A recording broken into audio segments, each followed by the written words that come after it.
Lucas, j'espère que tu vas bien. T'as pas répondu sur le groupe? Pour moi, cette loi, elle est immonde. Elle va à l'encontre du commandement. Tu ne tueras point. Ah frérot, bah écoute, j'espère que ça va un peu mieux. À partir du moment où on ouvre une porte, tout peut passer. Bonjour Monsieur Reynaud, nous vous contactons afin de vous rappeler votre rendez-vous prévu aujourd'hui à 11h. C'est assez terrifiant de ne pas laisser la possibilité à quelqu'un au dernier moment de dire non finalement, je ne veux pas mourir. Nous vous remercions de bien vouloir vous présenter au moins 30 minutes à l'avance. Comment voulez-vous que l'on n'aille pas vers des dérapages? Salut fiston, ta mère a essayé de t'appeler cet après-midi, on est sans nouvelles, j'espère que c'est toujours ok pour ce soir.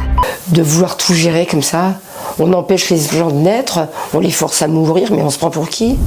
Non, cette loi est vraiment diabolique. Elle est diabolique.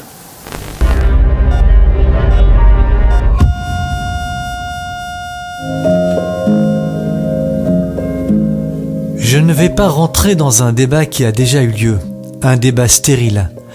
Je ne parlerai pas de ce vilain jeu qui consiste à remplacer des mots par d'autres mots parce qu'il heurte la conscience collective. Fin de vie au lieu de suicide assisté, droit à mourir dans la dignité au lieu d'euthanasie. On se doit de rassurer, et pour cela, il est en effet nécessaire de changer des mots. Mais si au lieu d'inciter à se donner la mort, on se battait pour protéger la vie, pourquoi donc s'ingénier à orienter une société tout entière vers l'acceptation d'une mort programmée sur un tableau Excel, quand, à côté, nous mettons tant d'entrain à sauver des vies? Pourquoi parler de dignité humaine lorsque la société nous démontre le contraire?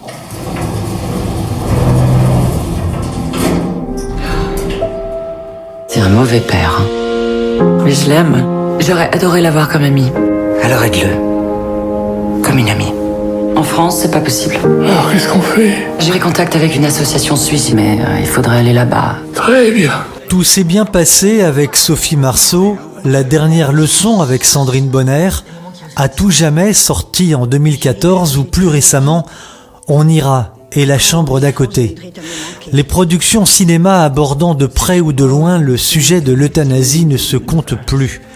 Depuis des années, l'ensemble des budgets consacrés à ce sujet, cinéma, téléfilms, campagnes d'information des gouvernements ou d'associations, totalise sans aucun doute des milliards de dollars dépensés. Dans les productions réalisées, il faut dire un mot sur Plan 75, un film dans lequel les anciens sont culpabilisés. La vieillesse coûte cher, elle est encombrante, elle est surtout gênante pour l'entourage familial. Il faut penser, dit le film, à ne pas être un poids pour les enfants et les petits-enfants. Se donner la mort après avoir bénéficié d'une somme d'argent de l'État pour profiter des derniers instants est la moins pire des solutions. Dans un article, France Info parlait d'un film édifiant. Non, certainement pas. C'est au contraire un film qui glace le sang.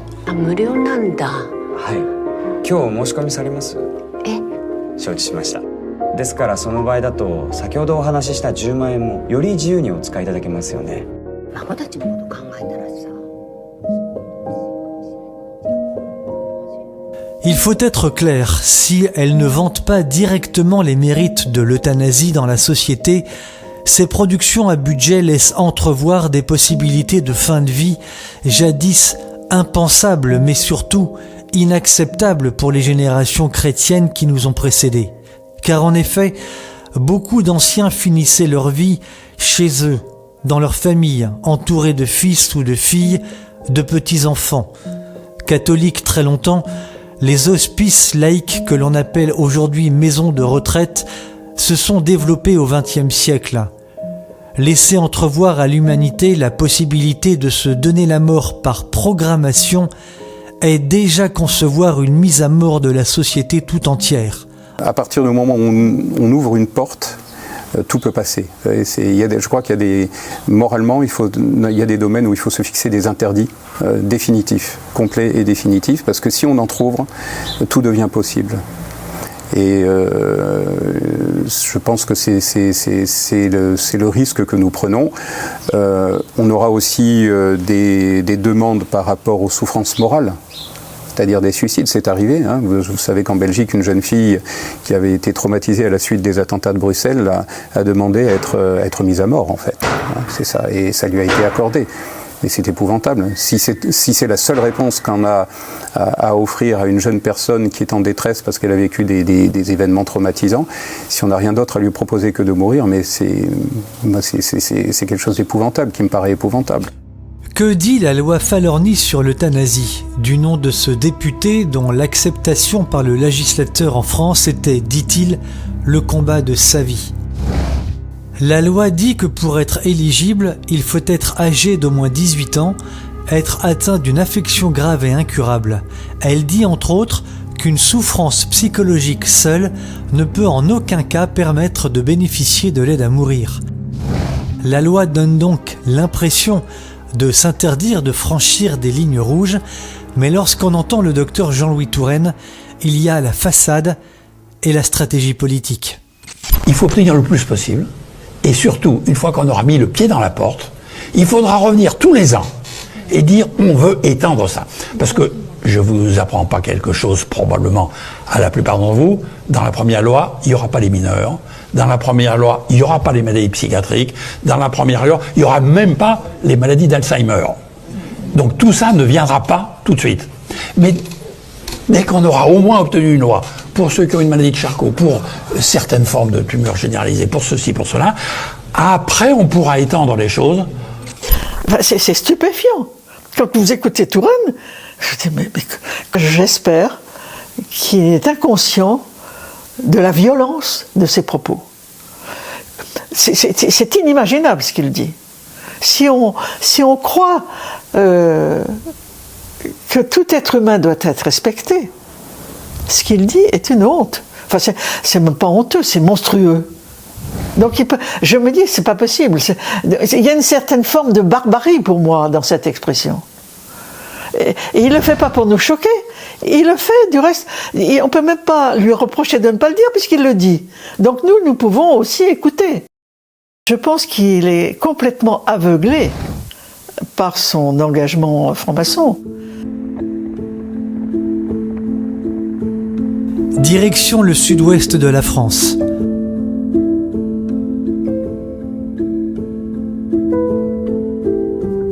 Nous avons pris rendez-vous avec Véronique Zamparo et son époux, Jean-Luc. Cette loi sur l'euthanasie les concerne directement.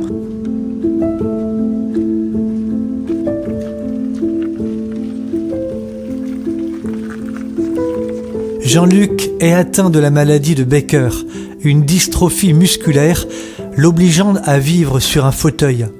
Lorsqu'il s'agit de se mettre au lit pour dormir ou faire la sieste par exemple, c'est au prix d'efforts physiques importants pour l'un comme pour l'autre. Lorsque vous avez entendu ce débat arriver qui est celui de l'euthanasie, comment avez-vous réagi? Comme un coup de poignard. D'une violence, mais pas me concernant en premier, mais concernant mon mari et toutes les personnes qui sont atteintes de maladie ou de handicap. Pour moi, cette loi, elle est immonde. Elle va à l'encontre du commandement « tu ne tueras point ». Et cette loi, elle amène à ce droit de tuer. Les dérives qu'il y a, c'est de la persécution. Pour moi, je le vis comme une persécution. Et la condamnation, puisque étant aidante familiale et proche, il y a cet article 17 qui me condamne si je veux au contraire rassurer mon mari qui sous un moment de déprime en aura marre, voudra mettre fin à ses jours parce que pour lui ça devient compliqué, le quotidien, les gestuels et se sentir un fardeau. Eh bien je serai condamnée à 30 000 € et 2 ans d'emprisonnement parce que je vais aller à l'encontre de cette loi si elle passe. Pour être franc, au tout début, je ne voyais pas le côté malsain de cette loi. Parce qu'après, je me suis aperçu que c'était une loi ignoble. C'est vrai, comme la plupart des gens, je disais, oui, mais bien sûr, les gens, quand ils souffrent, ils ont le droit de mettre fin à leur vie. Ok, mais le débat, il n'est pas là. Le problème, c'est que cette loi, finalement, déjà, moi je suis croyant, donc ça va à l'encontre des valeurs chrétiennes. C'est-à-dire qu'on va plus parler de mort et on ne va pas défendre la vie. Les termes employés, c'est mourir dans la dignité. Alors moi je pense que ce mot dignité est très important. C'est que la dignité d'une personne humaine n'est pas liée à son état physique, mental, à son rang social, à son niveau de revenu, etc. La dignité d'une personne humaine, c'est un absolu. Alors, il y a un terme juridique, c'est irréfragable. C'est-à-dire qu'une personne humaine est digne, quel que soit ce qui lui arrive, quelle que soit sa condition. Voilà. Et donc le fait qu'elle soit malade, physiquement diminuée, mentalement diminuée, n'a aucun effet sur sa dignité en tant que personne. Si nous ne le considérons pas comme un absolu, je pense que nous retournons vers la barbarie. En lisant le texte de la loi, on se rend compte des dérives que cela peut entraîner. Quelle sorte de dérive, Jean-Luc ? Alors, je pense qu'on voit qu'au fil du temps, les moyens qui soient mis dans les hôpitaux ou les divers traitements qui existent sont de plus en plus restreints. Et en fait, cette loi conduit à apporter une solution qui serait la mort, plutôt que de bénéficier de soins qui, des fois peuvent coûter très cher. Voilà. Donc, je pense qu'il y a aussi ce côté pervers où on cherche à faire des économies sur le dos des gens qui sont en souffrance. Faire des économies sur le dos des personnes en souffrance, économiser sur les personnes âgées, beaucoup en sont certains. Dans le monde politique, en tout cas officiellement, la chose est à ce point encore inavouable qu'on préfère taire cet élément. Et pourtant, il existe de nombreux faisceaux d'indices démontrant le contraire. Nous y reviendrons. En parlant d'économie financière, Jean-Luc Zamparo met ici le doigt sur un évident tabou.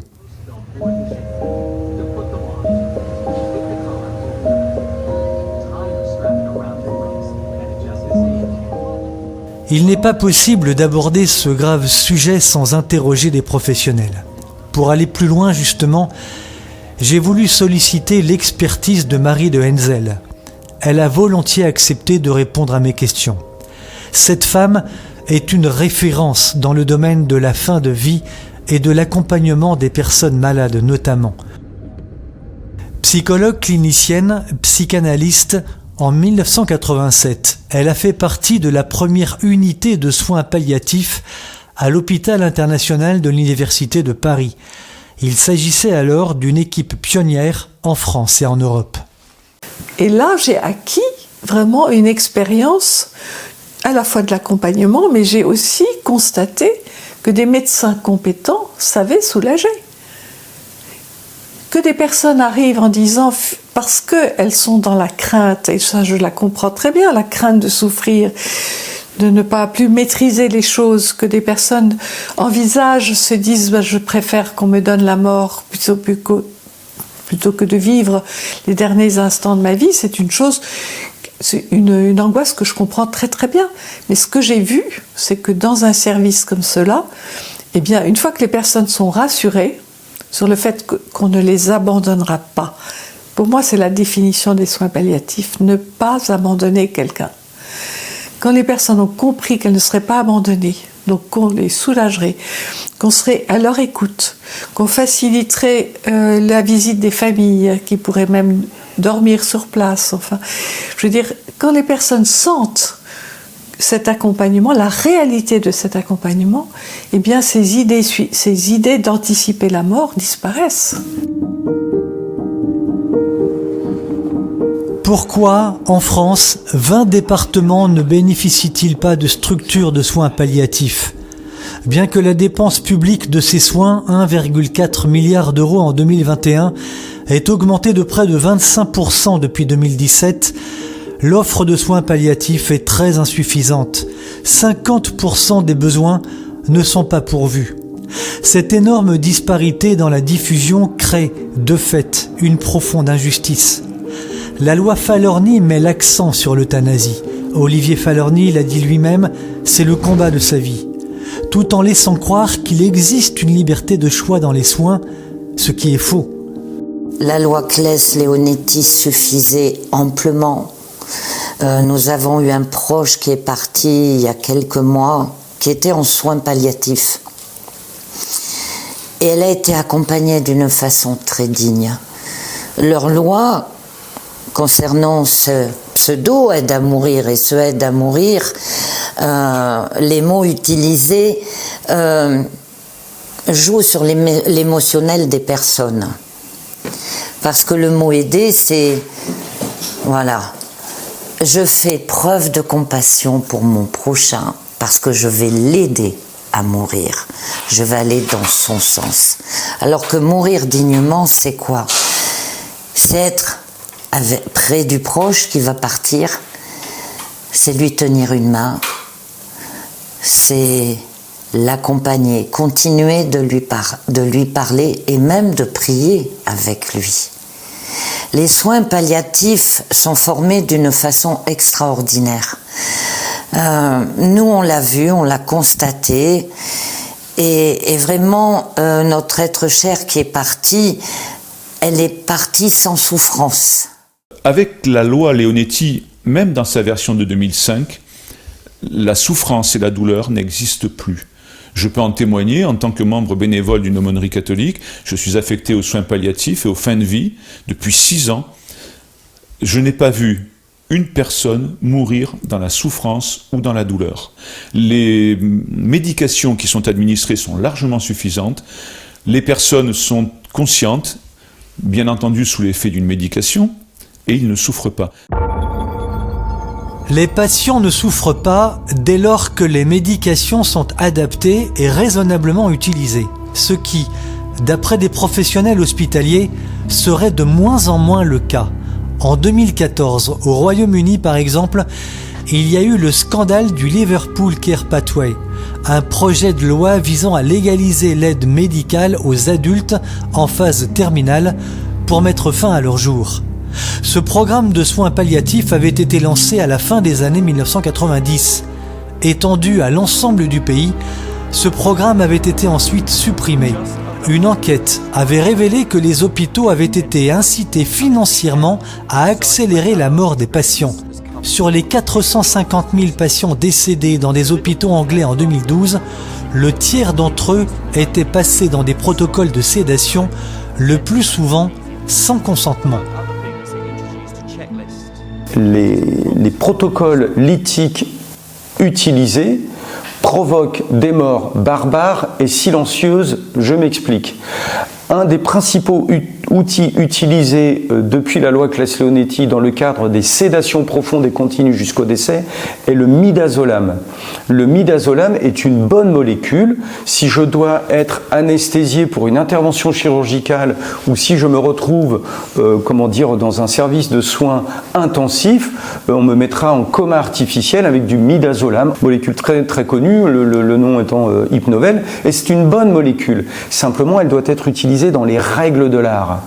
Donc avec un anesthésiste réanimateur, une infirmière anesthésiste, et ça se passe bien.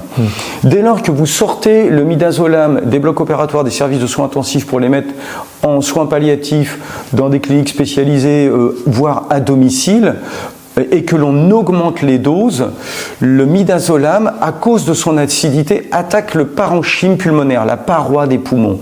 Et les poumons se mettent à transpirer de l'intérieur.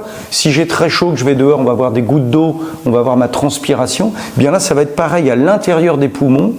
Les poumons vont se remplir d'eau et la personne va mourir d'œdème pulmonaire. Dans quelle souffrance, Éric Mercier? Dans quelle souffrance? C'est très simple. Vous imaginez une personne mourir avec un sac plastique sur la tête. Vous vous apercevrez que c'est relativement silencieux et c'est absolument atroce. C'est une mort par suffocation, par noyade. Interpellé par le scandale du Liverpool Care Pathway, par le scandale d'exécution par injection létale aux États-Unis, les excès de midazolam ou de thiopental, ayant conduit des détenus à mourir de façon atroce, interpellé par la tournure que prennent les choses en France, Éric Mercier, infirmier diplômé depuis 30 ans, formateur en EHPAD, co-signe une première lettre publique rédigée par Valérie Ferrier, journaliste scientifique. Cette lettre est adressée à Annie Vidal, rapporteure publique pour le projet de loi Fin de vie. Le 23 mai 2025, une seconde lettre publique est envoyée cette fois à Claire Fourcade, présidente de la SFAP, la Société française d'accompagnement et de soins palliatifs. Réponse ou juste coïncidence, le 19 juin 2025, soit un mois après l'envoi de ce courrier manifestement embarrassant, la SFAP informe dans un communiqué de presse que Claire Fourcade a quitté son poste de présidente. Depuis plusieurs années, Éric Mercier et Valérie Ferrier tentent d'alerter l'opinion publique sur le silence médical assourdissant au sujet du contenu des cocktails tueurs et leur absence d'évaluation. L'affaire Vincent Lambert avait permis d'ouvrir un peu la boîte de Pandore pour permettre la promulgation 9 mois plus tard, le 29 mars 2020, du tristement célèbre décret Rivotril, responsable de milliers d'euthanasies officieuses dans les EHPAD. La France, en démultipliant la pratique de sédation profonde et continue jusqu'au décès, avec des protocoles lithiques élaborés par la SFAP pendant la crise sanitaire, s'est autorisée à lancer son programme officiel d'euthanasie, considérant que la société était désormais suffisamment préparée. La fenêtre d'Overton fonctionne parfaitement.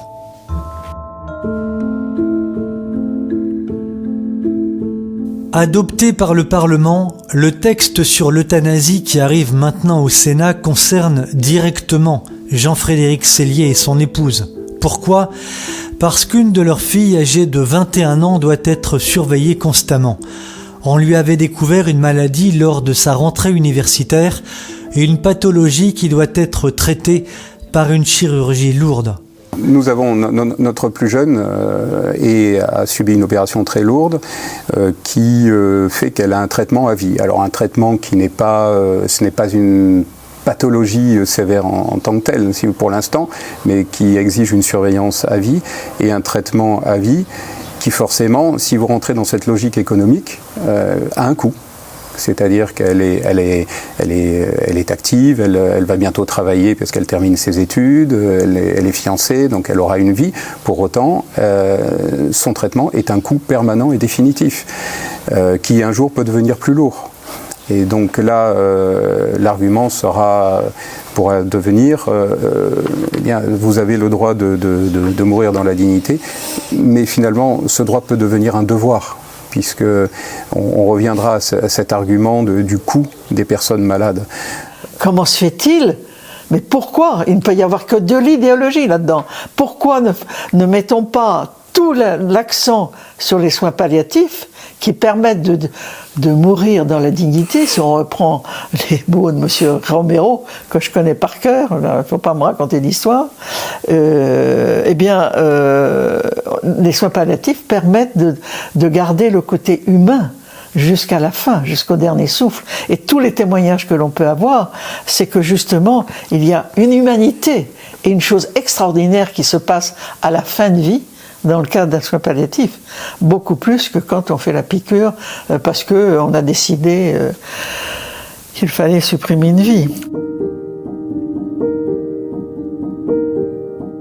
Que dit l'Église à ce sujet ? Quel discours tient-elle sur cette si grave question de l'euthanasie ? Nous avons posé la question à l'abbé Mathieu Raffray de l'Institut du Bon Pasteur. Alors, la doctrine de l'Église sur la question est très simple, c'est que se tuer soi-même, c'est commettre un meurtre. Et commettre un meurtre, c'est évidemment un péché grave. Alors comme toutes les fautes graves, il peut y avoir des circonstances qui font que la conscience n'est pas totale, que la conscience de la gravité du péché n'est pas totale, et que on peut dire que c'est comme si on veut comparer au cas du suicide, on peut dire que quelqu'un s'est suicidé, mais il était en état il n'était pas en pleine possession de ses moyens, de son esprit, donc il n'a peut-être pas toute la responsabilité. La difficulté de l'euthanasie, c'est que c'est un choix qui doit être volontaire, qui prend du temps. Et donc, objectivement, c'est une faute grave qui mérite une punition grave, comme tuer quelqu'un. Pour l'Église, c'est un meurtre. Ah bah clairement, oui. Il n'y a pas de... Alors, encore une fois, il peut y avoir des circonstances qui font que là, il n'y a pas une pleine conscience de ce qu'on a fait, donc il n'y a pas une pleine responsabilité, donc ça c'est le bon Dieu qui juge. Mais objectivement, si on dit quelqu'un qui a décidé de mettre fin à sa vie en toute connaissance, en toute conscience, c'est un meurtre. Donc c'est une question moralement gravissime. Effectivement, on touche directement à un commandement de Dieu, tu ne tueras pas.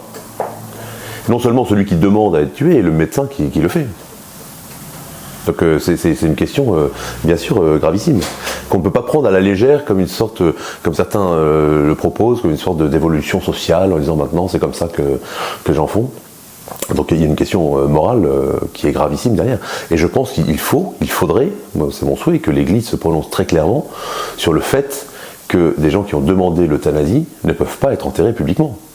C'est intéressant parce qu'en 2002, j'ai écrit un livre qui s'appelle « Nous ne nous sommes pas dit au revoir », dans lequel j'avais interviewé le président de l'ADMD, qui était aussi un sénateur, et qui m'avait expliqué qu'il militait pour la légalisation de l'euthanasie. Et à un moment donné, je lui avais dit, mais il n'y a pas quelque chose qui vous inquiète si un jour on légifère sur l'euthanasie? Il m'a dit, si, vous avez raison, Marie, de me poser la question. Je redoute le racisme anti-vieux. Qu'est-ce que ça peut vous vouloir dire? Le racisme anti-vieux, eh bien, il me l'a dit. Il me dit, dans 20 ans, et vous voyez, nous y sommes, vous verrez, les jeunes ne voudront plus payer pour les vieux et nous aurons une euthanasie économique.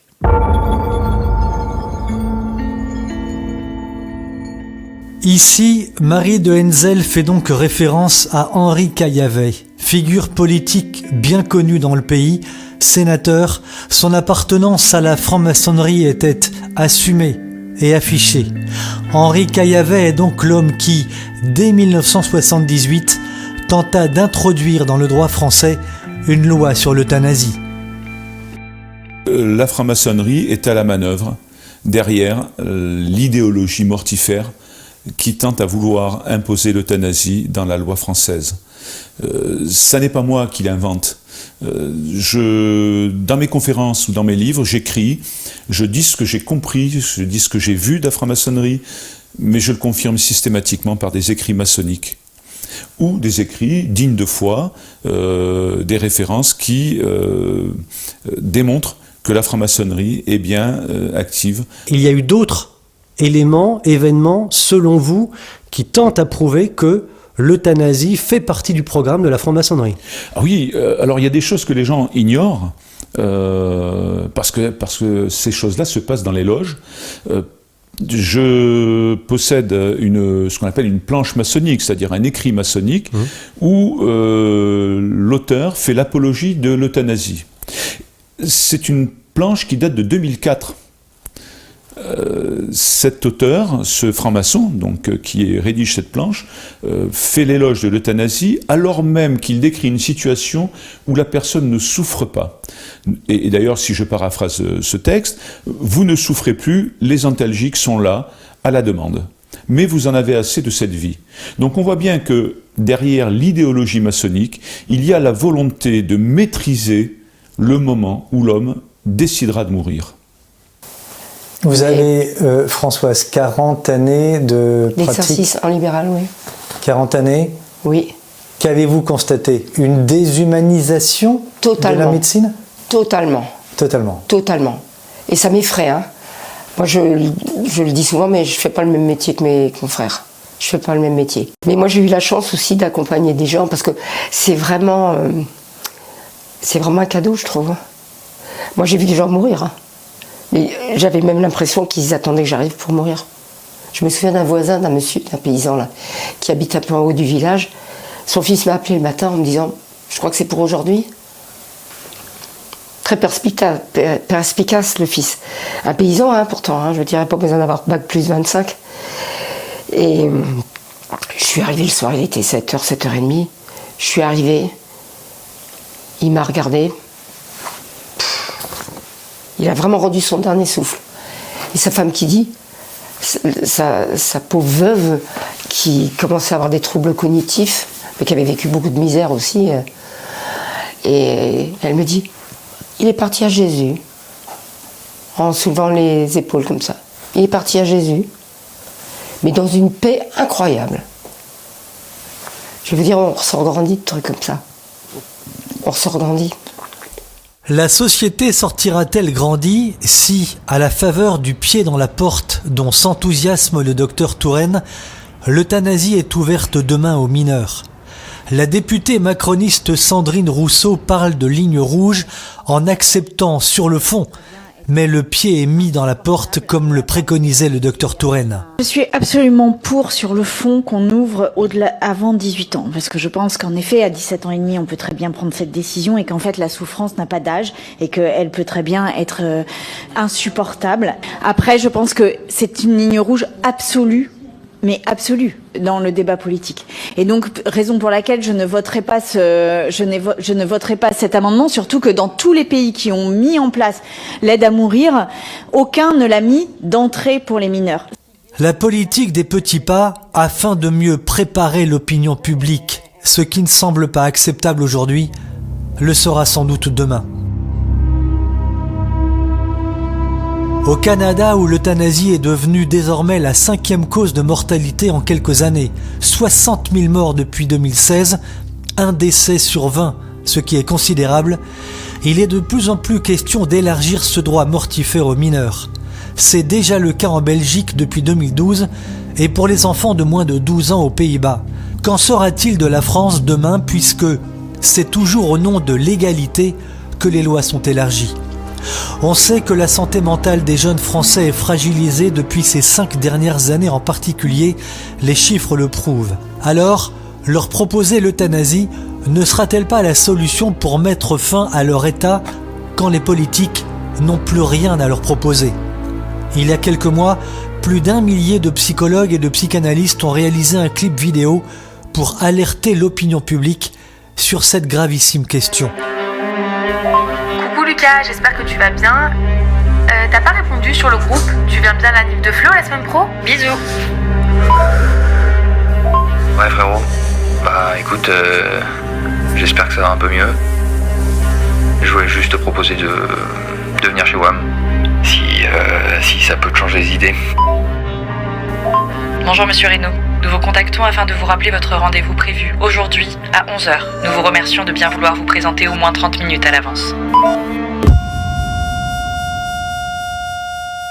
Nous retournons vers la barbarie, une barbarie qui a été connue récemment, au XXe siècle. Je ferai référence à ce projet et à ce plan qui est hélas mis en œuvre par les nazis à partir de 1939, l'action T4, où on proposait on faisait plus que proposer, l'idée était de donner aux malades incurables une mort miséricordieuse. Ce sont les termes, une mort miséricordieuse, ce sont les termes employés dans le projet lui-même.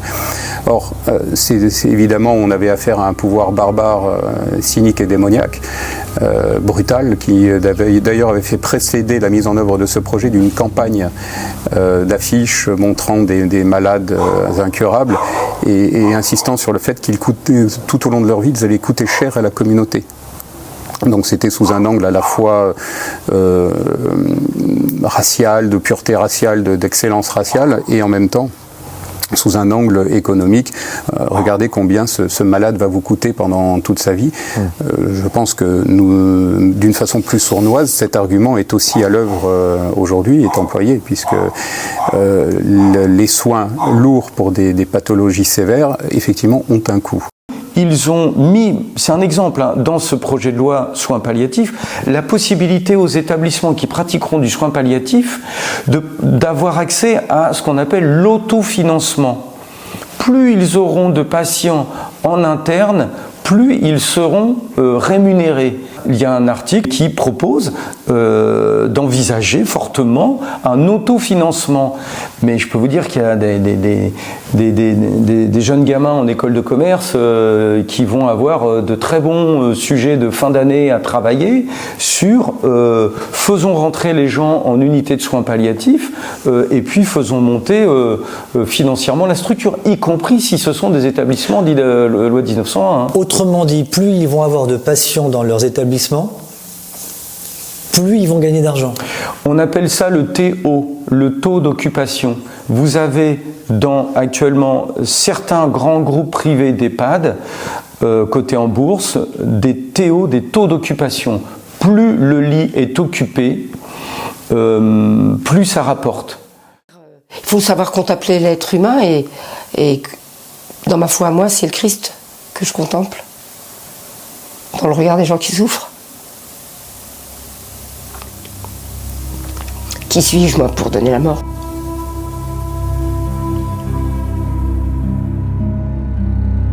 À l'heure où nous achevons ce documentaire, le texte arrive au Sénat pour être discuté. Les sénateurs vont devoir se prononcer sur le texte portant sur les soins palliatifs et sur le second texte, l'aide à mourir. Un vote solennel est ensuite prévu.